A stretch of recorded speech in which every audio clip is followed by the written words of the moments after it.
In today's video, I'm going to teach you how to fix Microsoft Word page break. If you're seeing an unexpected blank page or a big empty gap in your document, the most common cause is a manual page break.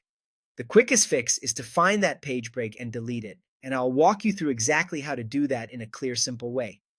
First, we need to make page breaks visible. By default, Word hides a lot of formatting marks, which can make it tricky to spot what's causing layout issues. On your keyboard, press Ctrl plus Shift plus 8. You'll see paragraph symbols and other non-printing characters appear throughout the document. That's good. It means Word is now showing you the underlying formatting so you can locate the break.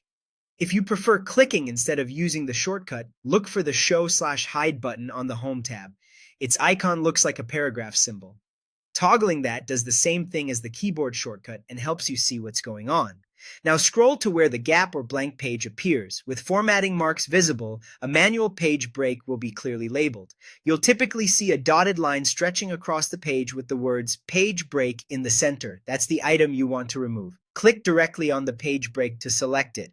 If it doesn't highlight right away, try clicking just before it and then use the arrow keys to move the cursor onto the line, or click and drag across the words page break to make sure it's selected.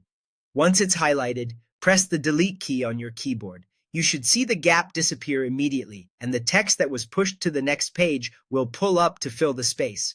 If you notice more gaps elsewhere, repeat the same process. Find the next page break label, select it, and press delete. It's common to have more than one manual break in longer documents, especially if content was copied and pasted from other files.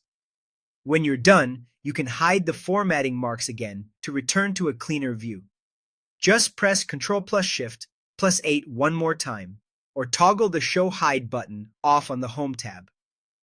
Your document should now flow smoothly without unexpected blank pages or large empty spaces. That's it. The most common fix for Microsoft Word page layout issues caused by manual page breaks. Thanks for watching, and I hope this helped you get your document back in shape quickly.